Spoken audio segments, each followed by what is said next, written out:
Hello everyone, आज आपण चौकोनी केकला कसं फ्रॉस्टिंग करायचं ते पाहणार आहोत। यासाठी मी नोझल 336 नंबरचं वापरलेलं आहे।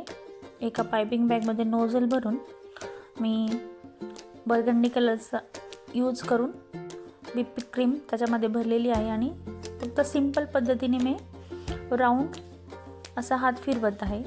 अशा प्रकारे ती डिझाईन तयार होते। सिंपल पद्धतीने आपण डेकोर करणार आहोत हा केक।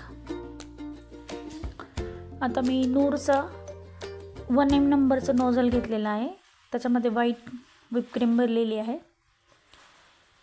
त्याने फक्त थोडंसं प्रेस करून आपण एक छोटे छोटे टाईपचे स्टार तयार करत आहोत। हे दिसायला फार सुंदर दिसतात।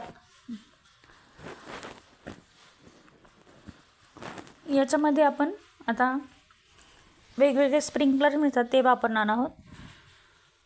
हॅपी बर्थडेचं टॅग मी लावत आहे आणि थोडेसे व्हाईट पर्ल, गोल्डन पर्ल आणि पिंक कलरचे पर्ल्स आहेत ते मी याच्या डेकोरेशनसाठी यूज करणार आहे। आपण दुसरे स्प्रिंकलर्स अवेलेबल असतात तेही आपण वापरू शकतो। अशा प्रकारे हा खूप सुंदर असा सिंपल पद्धतीने केक तयार होतो।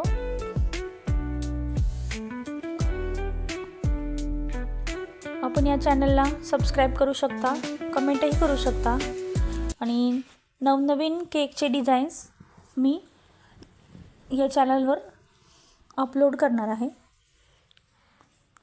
सो सबस्क्राईब करा, लाईक करा, शेअर करा। थँक्यू।